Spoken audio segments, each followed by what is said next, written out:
So I'm pretty sure you're sick of hearing about politics and election shenanigans, and you'd rather just talk about hemp. Well, you're in the right place. This is the Lancaster Farming Industrial Hemp Podcast. My name is Eric Herlock, and today, surprise, surprise, we're going to talk about hemp. I've got a couple of different things in store for you today. We're going to talk to Erica Stark from the National Hemp Association to get her perspective on a few hemp-related things, including next year's hemp program. Then we're going to talk to Lori Daytner and Phil Berezniak from Don's Services out in western Pennsylvania, where they are doing some amazing things with fiber hemp. And I'm also going to tell you more about the Pennsylvania Hemp Summit. But first, a couple of quick nuggets of hemp news.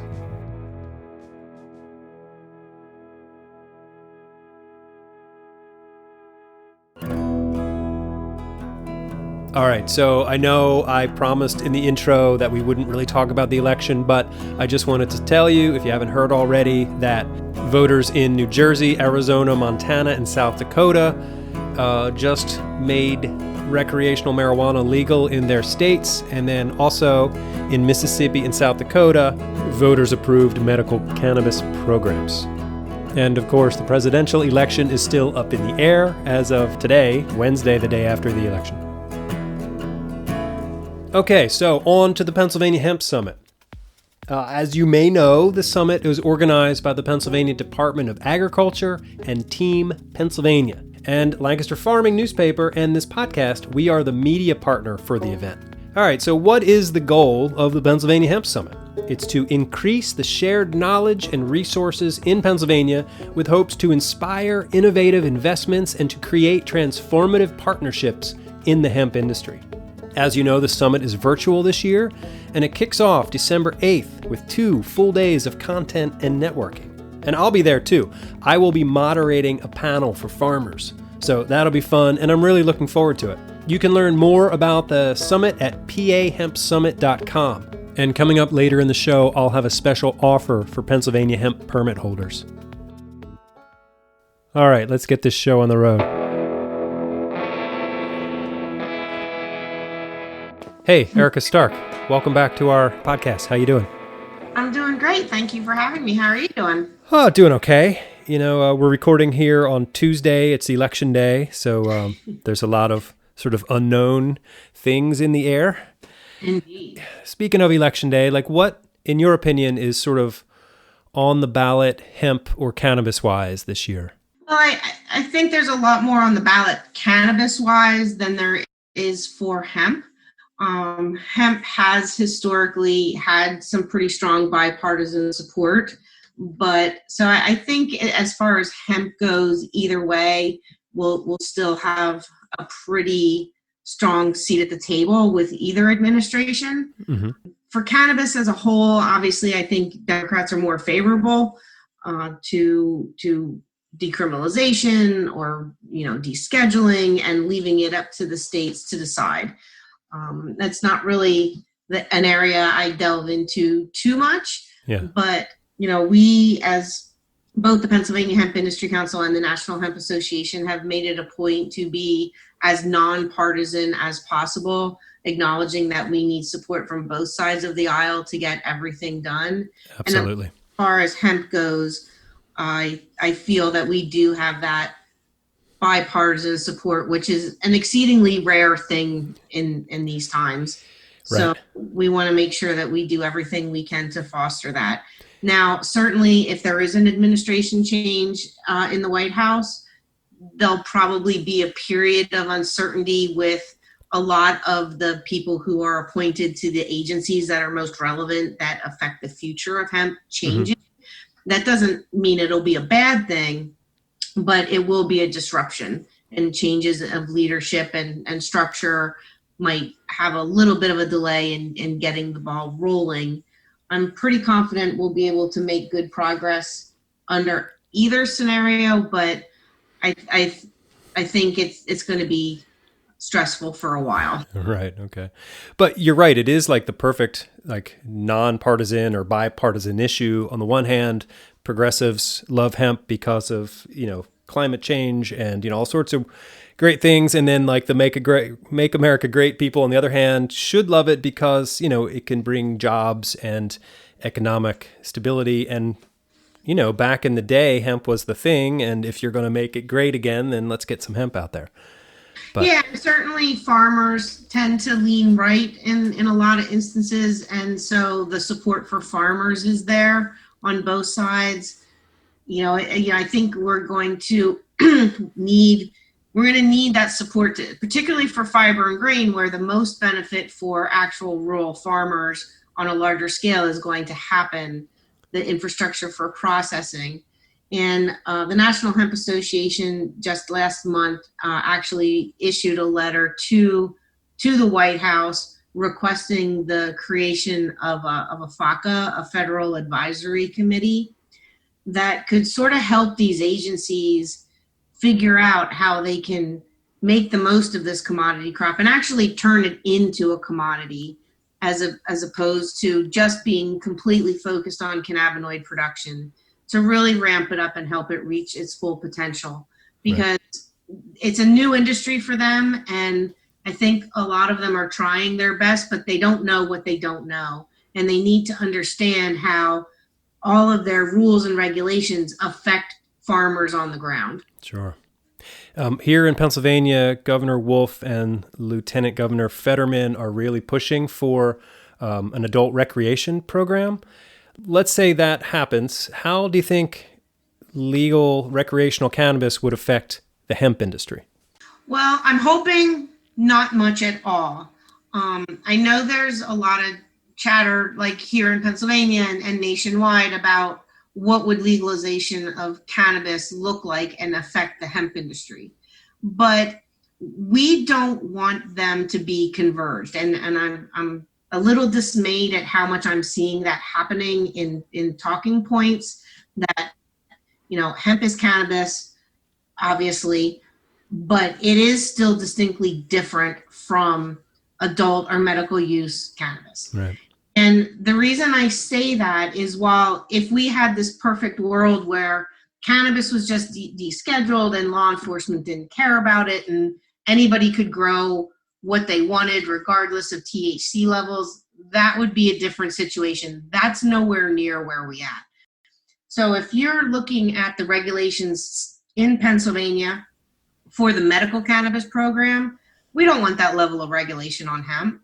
It's a commodity crop. It needs to be treated separately. So while I think from a social stigma standpoint, legalization of adult use cannabis would be beneficial to hemp, I want to make sure that they don't get converged, and that some of the over-regulation that we're definitely going to see in adult use cannabis doesn't slip over and negatively impact the hemp industry, which to my way of thinking is already overregulated. I saw recently that the National Hemp Association created a standing committee for social equity. Can you explain what that is? It's probably the initiative that I'm most excited about with the National Hemp Association. We've pulled together a really diverse group of people to help us figure out how we can implement programs to ensure that the hemp industry is diverse and inclusive from the beginning. We don't want to look back 5-10 years from now and say we should have done something. That the time is now, as the industry grows, to make sure that best practices, inclusiveness, and diversity are built into it. So we have representatives from the Black community, the Latino community, Asian Americans, Native Americans. We're really trying to make sure that everybody has a seat at the table. And as we implement some of our more broad measures, we will be creating working groups to pull even more people in to make sure that everybody's concerns are heard.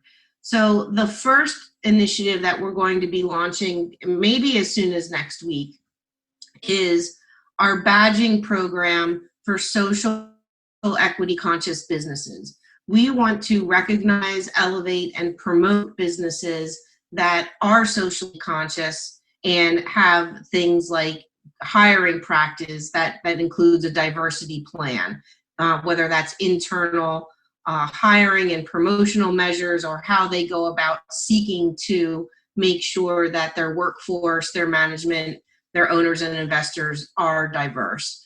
that they're looking to prioritize having contracts with minority-owned businesses, that they are providing opportunities of continuing education. And as part of these initiatives, these companies will need to agree to be audited by us to make sure that they are, we don't expect a company to be perfect out of the gate. It really is making sure that the conversation keeps going and that businesses are trying to be inclusive. Great. So where companies don't have diversity plans, we'll help them develop them. If needed, we're going to create databases of minority-owned businesses. And our larger initiative that won't launch until probably spring of 2021 would be a full-fledged education program that will have everything from Business 101, how do you form a business? What are the pitfalls to being in the hemp industry? What do you need to know as terms of taxes and payroll, accounting, various insurances, workers' comp, crop insurance, and then very specific hemp course materials as far as cultivation, making sure that we separate out cannabinoid hemp from fiber and grain, talk about processing, what to look for in a contract. So this curriculum will probably eventually be open to the general public, but we'll be offering scholarships for minority and underrepresented communities because we're developing this to benefit them. That's great. Yeah. You're also on the leadership team for the Pennsylvania Hemp Steering Committee. Yes. I'm the co-chair of the Policy and Regulation Subcommittee. Okay. And I know the Pennsylvania Department of Agriculture is working on new regulations for the hemp program for next year. How involved is the steering committee in those discussions? We're definitely given a seat at the table with the Department of Ag. We have several Department of Ag members who are ex officio members of the steering committee and participate in our meetings.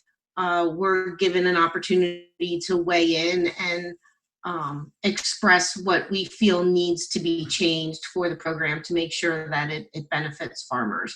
So I'm very hopeful that we won't see some of the major changes that we would like to see for 2021 simply because USDA has not moved yet and Pennsylvania is having to operate under the USDA sort of platform. Mm-hmm. But I think we will see a lot of improvements in 2021 over this year. So that's our hope anyway. We're certainly putting forward the different things that we feel that they need to do to make it a good and robust program, whether or not from a legal standpoint, because of the constraints of USDA, how many of them they'll be able to implement remains to be seen. But we've been very, very happy with their willingness to listen to us and hear the concerns of the industry and do the best they can to make it a good program. Good. Can you talk briefly about some of the weak parts of the 2020 program? The weak parts are directly related to the USDA's plan. The 15-day harvest window has been extraordinarily problematic. Sure. That's not something that the Pennsylvania Department of Ag can carte blanche change. But what I think we can expect to see is that they'll use language that says as soon as USDA relaxes some of these measures, that they will adopt them immediately without having to go through rewriting the regs. Oh, good. One thing I hope we do see some movement on, regardless of what USDA does, is some changes to the sampling protocol and some clarification on what a negligent violation means. Because the Department of Ag issued permits per location this year, as opposed to per one permit being able to have multiple growing locations within it. We want to make sure that if somebody plants multiple varietals and more than one of them goes hot, that doesn't result in multiple violations. It really should just be one violation per permit holder per year, because we don't want to dampen or discourage farmers from trying out different varieties to find out what's going to work best here. Right. I think there's been some issues with the labs, and I think it's problematic that if you have a sample that tests hot, technically you're only allowed to have that lab retest the sample that's already been sent in. Well, if the lab screwed up your sample or mixed it up with somebody else's, or it sat around and got moldy by the time that the retest is requested, those are all problematic issues. So we would prefer to see that if you have a hot test, that you have the option of just retesting the whole thing, including getting a new sample taken. Right. So these are some of the things that we feel that there is room for the Department of Ag to make some changes without overstepping the boundaries that USDA has set down. Good. I saw that New York State put forth some new regulations for their hemp program. What are your thoughts on those regs? Well, it's a mixed bag. On the one hand, I think it's fantastic, and I would definitely like to see Pennsylvania do something similar but better without some of the pitfalls that are in this program. Basically, the idea of specifically allowing hemp to be a food ingredient and regulating it and mandating, GMP practices and things like that are all really good for the industry and for consumers in particular, as we await FDA to figure out what they're going to do with this. But on the downside of it, the fees are pretty steep. They're even imposing you have to have a license to be a retailer. Is that good or bad? I kind of remain in principle. I think it's a good thing because it creates some accountability and some measure of certainty for consumers that they're buying a product that was produced in New York and regulated and has safety measures built into it. But the really downside to what New York just did was the banning of smokable flower. And nobody's happy about that. Now, there has been some talk that primarily is because they too are looking for an adult use program. They currently don't allow smokable flower in their medical program, so that they want to figure out what to do about smokable product as part of their overall cannabis regulations in next year. But still, fundamentally, I think smokable hemp should not be treated the same way as medical or adult use smokable flower. Do you think tobacco gave smoking a bad name? Oh, of course. There's no doubt about it. It's, and smoking is dangerous and it is deadly and it's not ideal. But I still think when it comes to hemp, while I've seen various studies that indicate that smoking cannabis is not nearly as detrimental to the lungs as tobacco. Smoking in general has a stigma attached to it. But I still think it fundamentally comes down to the issues of law enforcement and their inability to tell the difference between hemp and marijuana.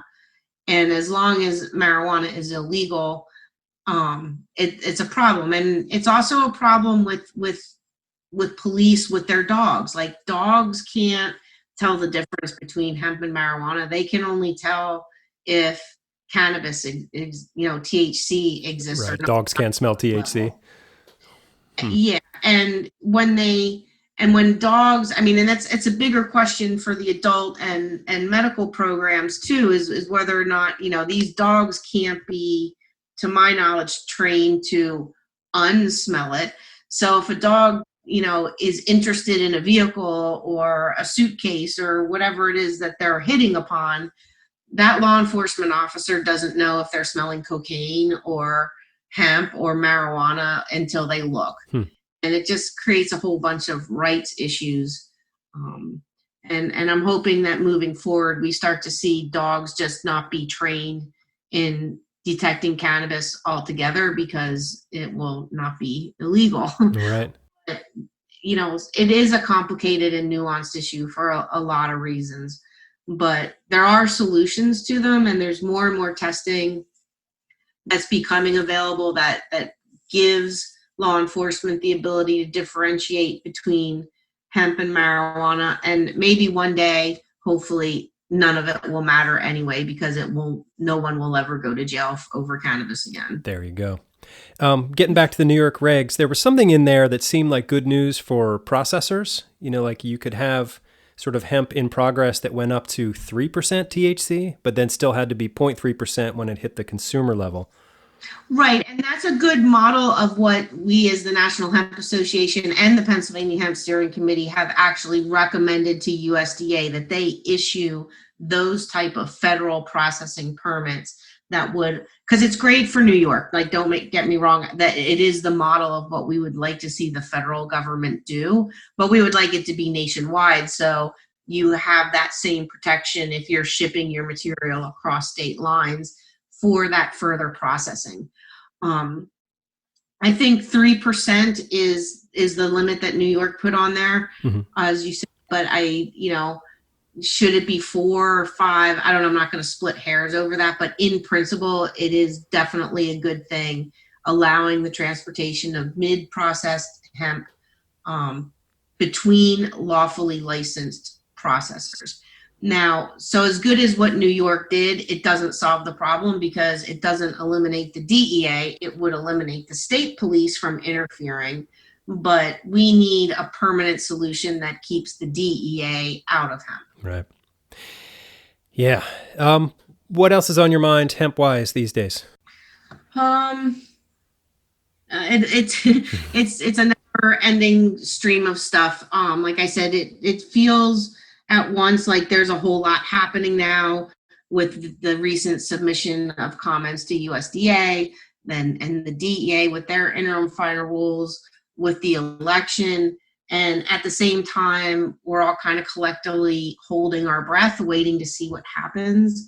I am nervous about getting the data of what happened in the 2020 growing season, because I've gotten an alarming number of emails and phone calls from people from not only Pennsylvania, but across the country that grew in 2020 that are having trouble finding markets for their crop. So that oversaturation of the market still exists. Sure. I think it's going to be interesting. Again, we're going to have another year in 2021 where states are not operating under the same set of rules and regulations, because they extended the 2014 pilot program. So most of the states that grew in 2020 under their 2014 programs will continue to do so in 2021. And I don't blame them, but it does create an uneven playing field, particularly for us here in Pennsylvania that are working under the stricter USDA rules. So hopefully once 2020 is behind us, which I think all of us will be really, really relieved to see 2020 in the rearview mirror, I think a lot will happen, and hopefully we'll get back on a positive roll, expand the infrastructure for fiber and grain processing, level out the markets for cannabinoid cultivation, and make sure that everybody can be as successful as we know that this plant provides the opportunity to be. Erica Stark from the National Hemp Association, thanks for your time today. Thanks for having me.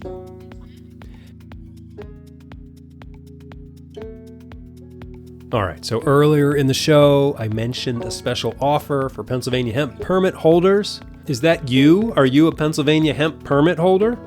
Would you like to receive a discount on your registration for the Pennsylvania Hemp Summit? Well, good news, that's what the offer is. So if you send an email to pahempsummit@teampa.com, they'll give you more information about receiving that discount. All right, next up, we're going to talk to some folks from Lawrence County out in western Pennsylvania who are doing some pretty neat stuff with fiber hemp. Lori Daytner and Phil Berezniak, welcome to the Lancaster Farming Industrial Hemp Podcast. Could you each give me a brief introduction? Hey, hi, my name is Lori Daytner, and I work for the Dawn Group of companies in western Pennsylvania. We're based out of Newcastle, and my background has been in operations and startups. I've worked in countries such as Russia and Czech Republic, and I came back home to Newcastle, and I'm now working on this startup under the Dawn umbrella. Okay, great. And Phil? Yes, Philip Berezniak. I'm a counsel for the Dawn affiliates. I've been involved with the Dawn Group probably going on close to 30 years now. My partner, Chris Lloyd, and I began developing interest back in 2014, actually, when Pennsylvania adopted a version of the hemp bill, and it was for research only. And in 2018, we came across Lori, and here we are. Well, I'm glad you're here. Can you tell me what Dawn Services is all about? Dawn Services is a 501c registered nonprofit corporation. It's a waiver provider. For anybody that's not familiar with that, the state offers a waiver, various waiver programs, and they are funding to allow persons that would otherwise be unable to live independent of institutions, nursing homes, private homes, things of that nature. Dawn is basically an independent care provider. Services 27 counties, I believe, we're licensed in, operating 9 currently, mostly in western Pennsylvania. It's the second largest employer in our county, and I think we're topping approximately 1,400 employees at this point. Dawn, D-O-N, that's an acronym. What does that stand for? The original Dawn acronym stands for Disability Option Network, was where that derived from. Years ago, our partner Chris Lloyd founded a Center for Independent Living. The Centers for Independent Living were an outgrowth of the ADA, the Americans with Disabilities Act. They are federally mandated, federally funded, and they are a disability rights advocacy organization. There are there's 18 in PA now. And Chris was instrumental in establishing the 17th SIL in Pennsylvania back in 2005. And the funding was never adequate from his perspective to do what he wanted to do, which was basically free people from institutional lifestyle. And he created Dawn Services as a funding source to supplement the SIL. That's essentially, and because of the SIL being a federal agency, Disability Option Network was the entity that was originally designed to operate the SIL, if that makes sense. You're saying the SIL? What? I'm not sure what that is. It is a Center for Independent Living. Oh, okay. That's another acronym. Got it. Disability Option Network was established to operate the SIL. And as I said, because the funding was sparse, Chris decided to form the Dawn Services, the Attendant Care Waiver Division. And the majority of the monies that derived from that are put back into the community. Wow. That's really where the story takes off, because as Dawn Services started to grow, and it's doubled every year on year since 2011, the need was recognized to be much wider and deeper than working and serving people with disabilities. We've branched out to encompass work where we provide community-based resources, not only for people with disabilities, but for people with low income. We live in a very depressed economically area. And Chris found that he could create a lot of jobs. We hire a lot of people who face barriers to employment, whether that barrier happens to be a disability or not. And some of the growth went into the direction of housing. So the independent living movement is based on being able to live where and how you choose. Most people don't realize that they don't have to go into institutionalized care, that there are funds, there are support services, there are ways to make sure that you can not only stay in your own home at the onset of your disability, but you can age in place. Many tend to forget that as we age, we will face living with a disability. So being able to age in place is key as well. It sounds like you've had a really positive effect on your community. Well, part of the work has been to take on blight remediation. Chris took a look at what was happening in Newcastle and said, you know what, we can solve this and solve several problems at the same time. So our housing stock here is typical Northeastern. It is aging, but there's plenty of opportunity. So he began with launching Dawn Enterprises in, I think it was 2011. Dawn Enterprise was organized. It fully became functional, approximately active in 2016. So let's talk about the hemp connection. How does industrial hemp play a part here? Well, I would say that the beginning of that has been the long-time interest that Phil referenced of Chris Lloyd, our founder, and himself in hemp and its uses. If I may, one of the things that brought us to this was the recognition. I believe Pennsylvania was at the top, if not the top, of hemp production in years past. I understand that a lot of the canvas and the ropes made in the old days came from Pennsylvania hemp. Right. The soil here, the climate is very amenable to its growth. Our local community, as Lori said, is used to be the steel mills up and down the valley. Some areas have succeeded better than others.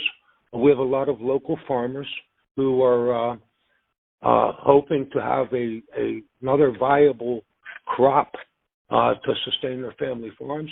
It fits into our mission of community development, and it gives us a great opportunity to broaden our scope to the surrounding areas and just generate some economic activity that hasn't existed here for a long time. It all ties in with the work that we do. Mm-hmm. We revitalize. So we create jobs, not just for people with disabilities, but for everyone in our community and looking further into our region. Yeah. Hemp-free was something that, of course, is a very clear, visible, early adopter use that we want, that we recognized in the beginning. And since it fits in with our construction of houses, we said, okay, let's also work on this end user pipeline, including hempcrete as one of the areas or directions that we pursue. And so we're renovating one of the blighted homes starting this spring with hempcrete.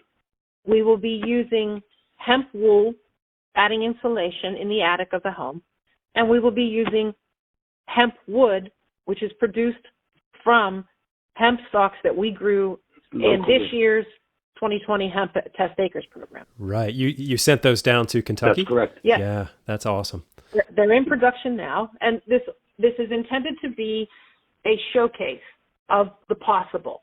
Yeah. We're taking a blighted construction, which is balloon framed, which I believe most people know is not the safest type of construction. It is very highly flammable in the way that it's made. So we think that taking it down to the studs and recasting it with hempcrete and showcasing not only the safety features, but also the environmental impacts on your health features are a key way to show what this product can do. Right. Ourselves in the position of trying to not only support our farmers in growing and learning to grow, but also driving the end use markets, like many people are trying to do across the country. Right. We're lucky in that we have a collaboration with Parsons School of Design's Healthy Materials Lab. They are one of our collaborative partners on a grant that we received from Pennsylvania Department of Agriculture to conduct research and testing on the hempcrete and on this hempcrete construction with two directions. One, to show those health impacts, and the other to support an application for hempcrete inclusion into the ICC, or the International Construction Code. Let's talk about that a little bit, but first, tell me about the grants that you got. And we were awarded two grants. One is for our Hemp Test Acres program to support that. It's supporting Pennsylvania farmers in learning how to grow. We have funded it entirely ourselves up until this point. We're entering into our third year, which will have some partial support from this grant. And what we do is we provide the farmers with the seeds for growing. We obtain the permits on their behalf. We lease the land. We have covered some harvesting costs. And we also provide, through our collaborations with Penn State Extension and Ohio State Extension, the Ohio State Extension, we provided the farmers that participated in the program this year with education and support services. The second grant is for Project PA Hemp Home, which will be ultimately that showcase and act as a catalyst for the application for hempcrete to be included in the International Construction Code. And what's that going to take? Like, what's that process like to get that code changed? Oh, wow. We're lucky that we are founding members of the U.S. Hemp Building Association. And along with our other founding members, this work is trying to be collaborative and coordinated among us.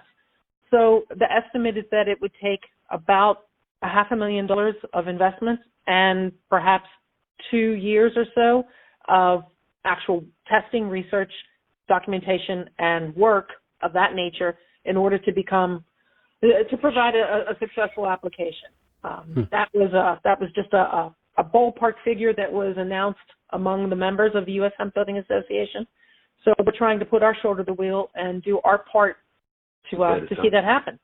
Once that happens, we think that adoption of hempcrete could ramp up quite significantly. Right. And to that end, I hear that you're creating a decortication facility. Is that part of the plans? That is part of the plan. Yes, it is. That's a sorely needed piece of infrastructure here in the state and the country. So tell me about that, please. It seems to be the bottleneck that everybody is facing going forward. You know, I analogize it. We have a local mill, McConnell's Mill, and it was an old grinding mill on the river. And the farmers would cooperate and have their crops processed there, logistically favorable, economically, so they could get it all to market. We'd like to take that same idea and bring the coordination process to our area. Lori has done an excellent job in doing her due diligence on the various machines. There's a lot of people out there pitching. We've narrowed our focus down to just several. I think we've made our decision, but we'll announce that when we finalize things. Can you talk about the capacity of the decorticator? Yes, we are looking at large-scale capacity, stopping at 10 tons. Let's talk a little bit more about the work you do with farmers. Like, how many farmers in the area were you working with? Well, we worked with 4 Pennsylvania farmers and 2 Ohio farmers. Again, that actually grew. Yeah. Phil's mentioning that because we had a list of 59 interested farmers. Yeah, we had to whittle it down to 4 in Pennsylvania, and then we came up with the 2 candidates in Ohio. You know, Ohio is in their first year, or was in their first year of growing this year. Right. Things were a little bit bumpy as they got themselves organized and set up, so that impacted the amounts of farmers that we could include into the program. But the 4 farmers that we worked with in Pennsylvania grew in 2 counties, 2 in Lawrence County, 2 in Mercer County. The farmers in Ohio were from separate counties, Tuscarawas and Trumbull County. Okay. The interest from the local farmers was incredible. Yes. It's a relearning process, really. You know, back in the day, Pennsylvania, every farm grew hemp, from my knowledge of the history of it, and we lost the knowledge over time. He's done a great job of having experts come and speak to the various farmers' educational summits and things of that nature to get that information back out to them.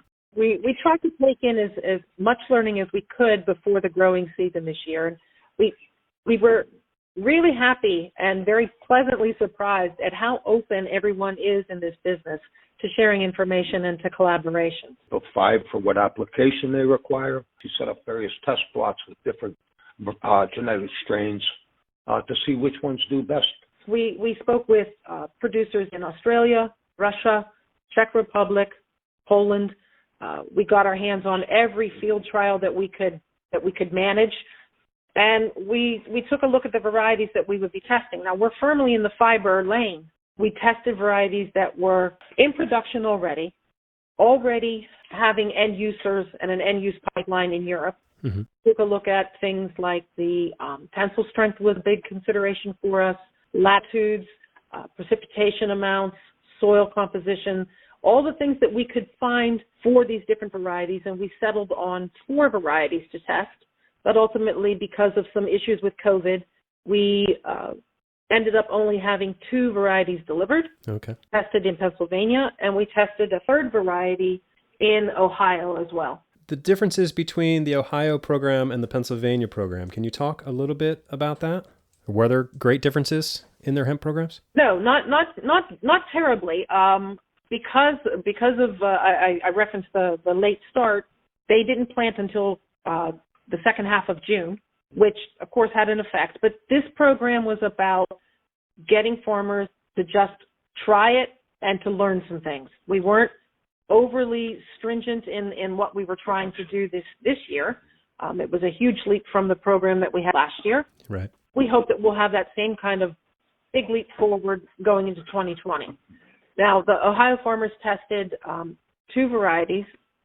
One was a dual-purpose variety, and the other was a fiber variety. Okay, and how did they do? They did quite well. The dual-purpose variety had very low germination rates, which was another factor that we understood from 2019, but we had the seed, so we said, okay, let's try it again, and we'll try it at different seeding rates. So we started at 60 pounds per acre, and we went up to 120 pounds per acre, which definitely had an impact, but ultimately confirmed our understanding that the germination rates of that particular seed were not the best. Mm-hmm.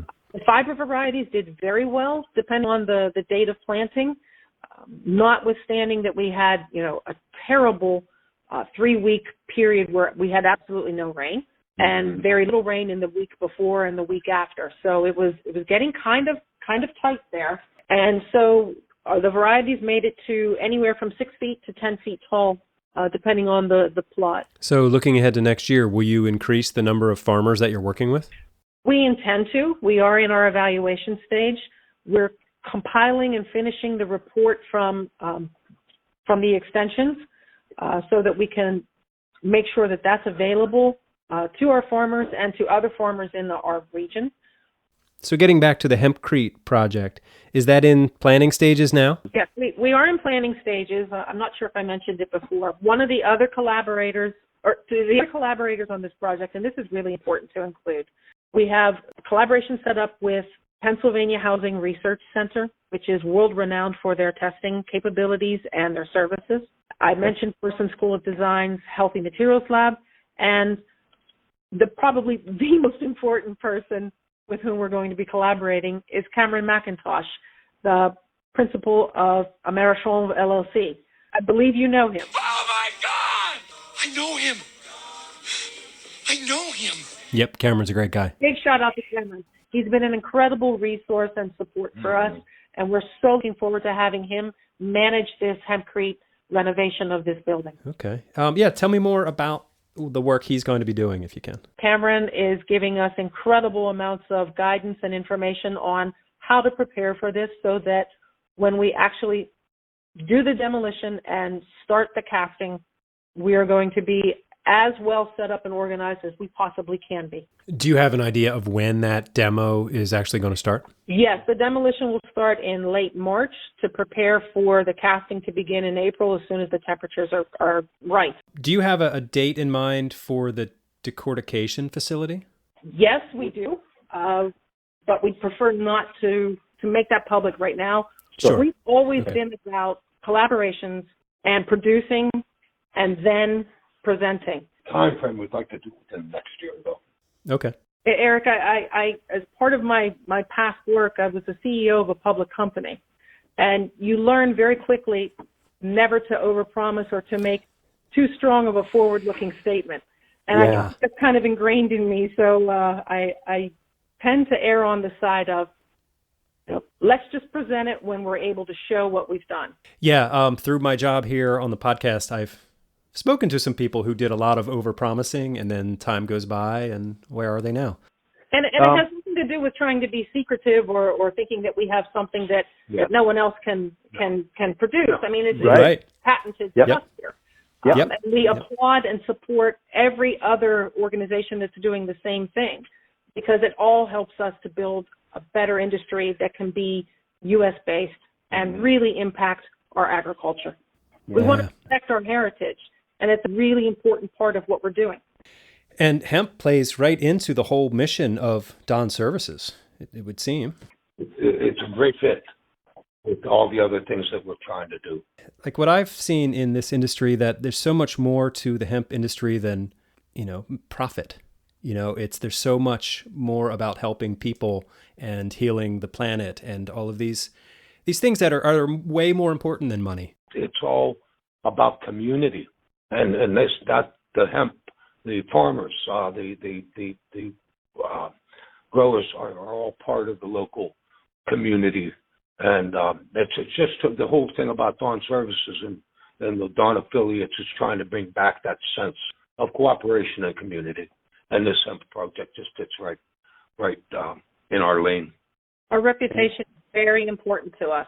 We live here. We're not about to promise huge numbers to farmers.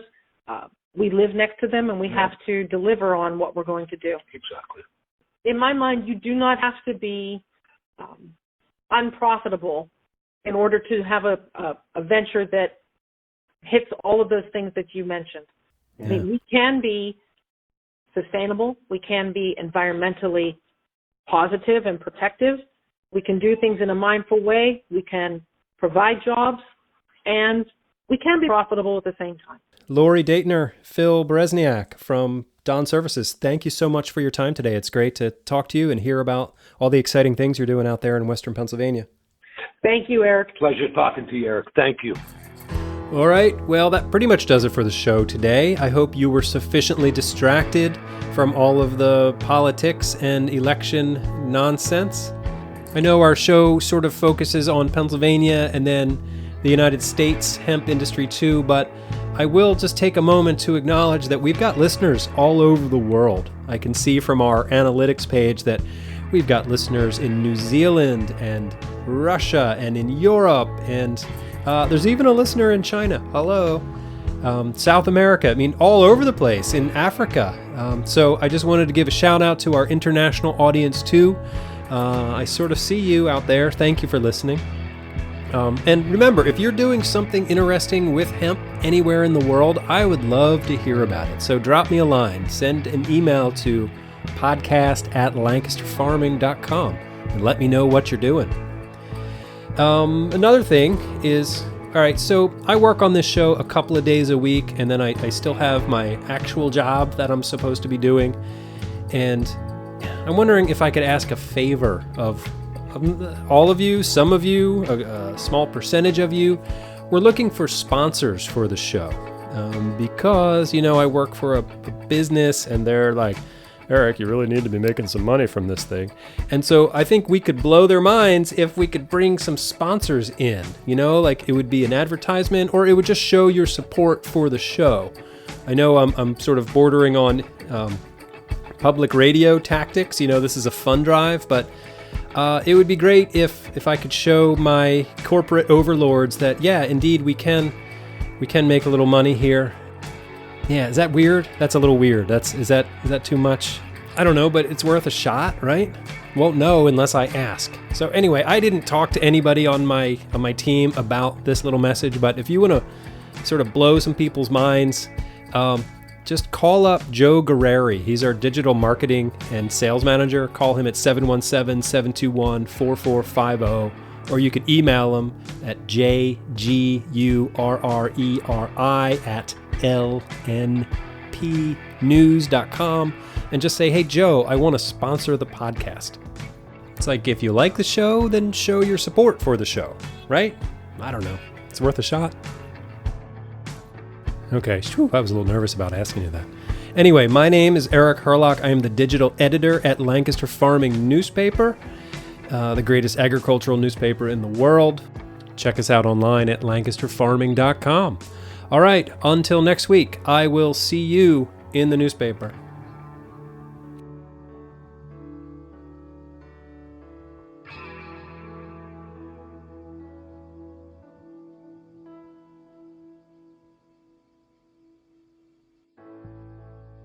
Industrial hemp.